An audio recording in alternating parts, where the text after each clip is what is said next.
بسم اللہ الرحمن الرحیم. السلام علیکم ناظرین، آپ دیکھ رہے ہیں ہمارا digital plate form capital one T V اور میں ہوں آپ کا میزبان نوید ستی. میرے ساتھ موجود ہیں بشرا اقبال حسین جو کہ سینئر صحافی ہیں، سوشل ورکر بھی ہیں. تو ان سے آج جاننے کی کوشش کریں گے کہ اس وقت جو صورتحال ہے وہ آپ کے سامنے ہے. ایک آئینی بحران ہمیں نظر آتا ہے، وہ نہ صرف فیڈرل سمیت چاروں صوبے میں بلکہ اب کو کشمیر اور گلگت بلتستان میں بھی صورتحال نظر آتی ہے.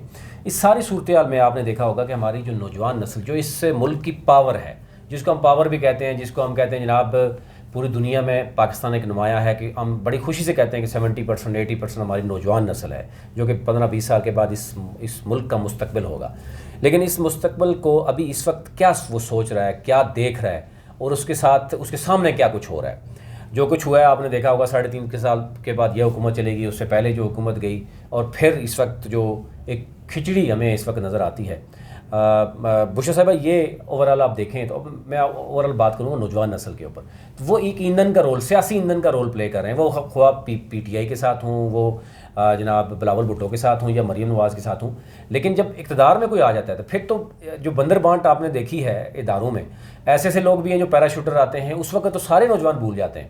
کوئی بھی پارٹی، اب جتنی پارٹیز پرانی ہوتی جاتی ہیں نوجوانوں کے ساتھ وہ دور ہوتی جاتی ہیں، یعنی اپنے نظریاتی لوگوں سے وہ دور ہوتی جاتی ہیں. اور یوں ایک بہت بڑا ایسا لگ رہا ہے کہ ایک بہت بڑا بزنس بن چکا ہے، اس وقت کاروبار بن چکا ہے کہ جو بھی حکومت میں آتی ہے وہ اپنے اپنے عہدوں پہ کہیں کہاں سے سفارش آتی ہے، کوئی کہیں عہدے سیل ہوتے ہیں اور پھر 5 سال بعد پتہ چلتا ہے کہ کون کہاں سے آیا تھا. کیا کہیں گے نوجوان نسل کو، ہم کو کیا کرنا چاہیے بیسیکلی؟ نوید، سب سے پہلے نا میں سب کانٹیننٹ کی بات کروں تو پاسٹ میں چلتے ہیں. پاکستان موومنٹ کے کو دیکھیں اگر آپ 1940 تک تو چل تو رہی تھی. آل انڈیا مسلم لیگ کام کر رہی تھی، قائد اعظم محمد علی جناح بھی موجود تھے، ڈاکٹر علامہ محمد اقبال بھی موجود تھے، اور بھی ہماری بڑی لیڈرشپ موجود تھی. لیکن اس تحریک کے اندر تیزی آئی. 1938 کے بعد کے حالات جو ہیں وہ چینج ہونا شروع ہوئے. 1940 کے بعد نوجوان جب آگے آ گئے اور بلک میں انہوں نے تحریک کو جوائن کیا، اور قائد اعظم نے ان کو کہا کہ آپ ہراول دستہ ہیں، یو آر دا لیڈرز جو کہ سامنے چلیں گے اور چینج کو لے کر آئیں گے. سو دے میڈ اٹ پاسبل. تو آپ نوجوانوں کے کردار کو تو وہیں سے دیکھ لیں. اس کے بعد جتنی بھی موومنٹ چلی ہے، آپ 65 66 کے آنورڈ کے جو حالات ہیں اس میں دیکھ لیجئے، بھٹو صاحب کی مقبولیت کا ٹائم دیکھ لیجئے.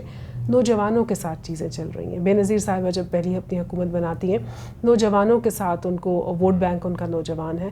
اور جیسے کہ جناب ہمارے جو سابق وزیر اعظم ہیں عمران خان صاحب، وہ کہتے تھے کہ میرا جو ووٹر ہے وہ تو ابھی دیکھ رہا ہے، وہ تو ابھی بڑا ہوگا، اور وہ اب بڑا ہو گیا ہے یا ہو رہا ہے. تو نوجوان ڈیفینیٹلی کسی بھی تحریک کے لیے، کسی بھی سچویشن کے لیے ایک بہت بڑا ایندھن بھی ہے، بہت بڑی اس کی بیک بون ہے.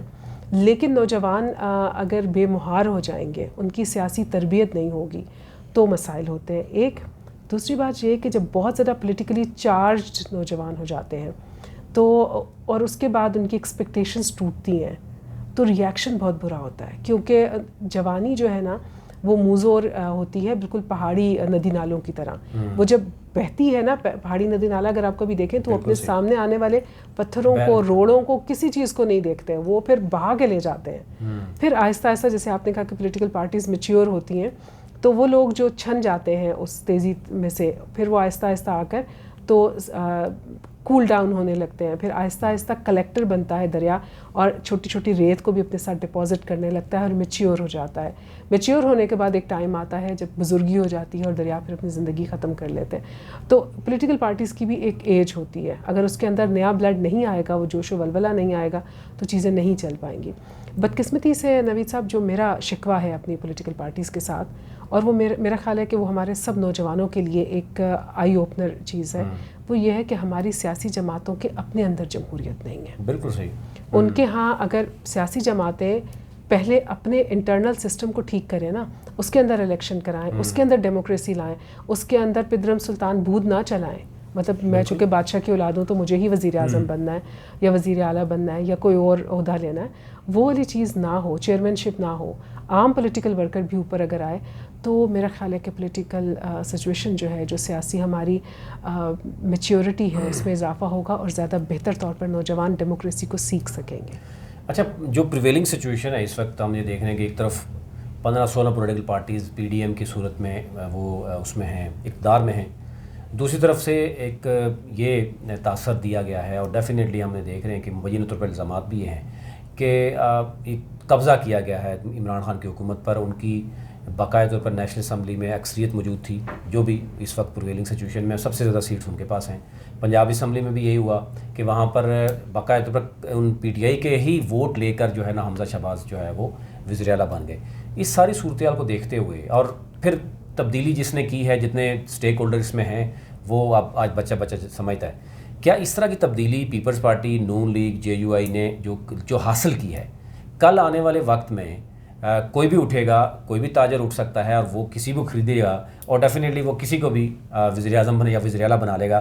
کل کوئی بھی اپنا ایک باپ وزیر اعظم بن سکتا ہے، بیٹے اس کے 4-5 تو وہ چاروں صوبوں میں جو ہے وہ صدر بھی بن سکتے ہیں، وزیر اعلیٰ بن جائیں گے. تو کیا یہ ہم نے سیکھا نہیں ہے؟ یعنی 74 برسوں سے ہم نے سیکھا نہیں ہے.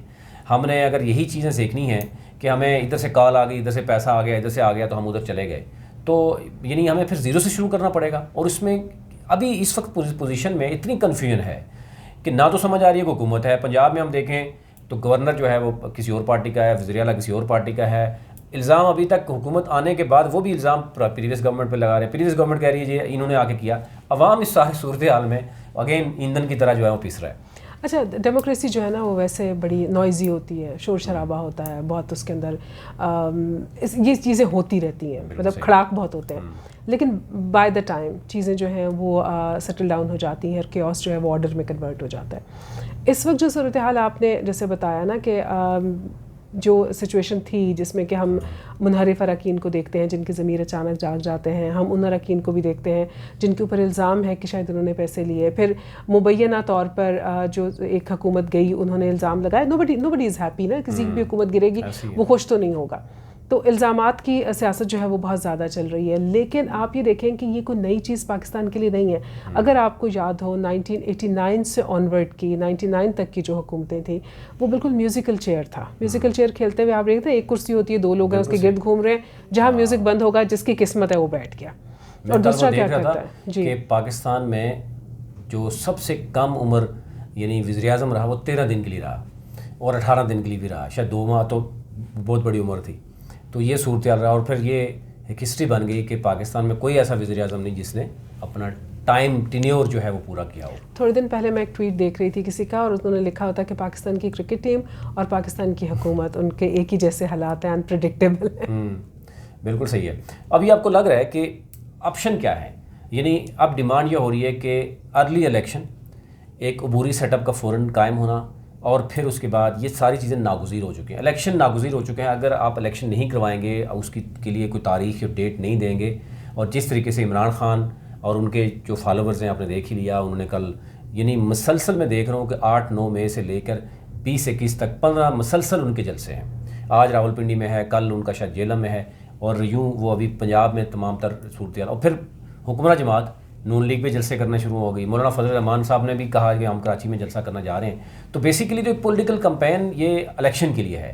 تو اس میں ڈیلے کر کے کیا فائدہ اٹھانا چاہ رہے ہیں؟ ٹھیک ہے 200 کے قریب تو ای سی ایل سے نام نکال لیے، نیب کا کہا جا رہا ہے کہ وہ ختم کر رہے ہیں، باقی چیزیں بھی کر کے. تو کیا یہ ڈیلے کرنے سے ان کو فائدہ ہوگا یا نقصان ہوگا؟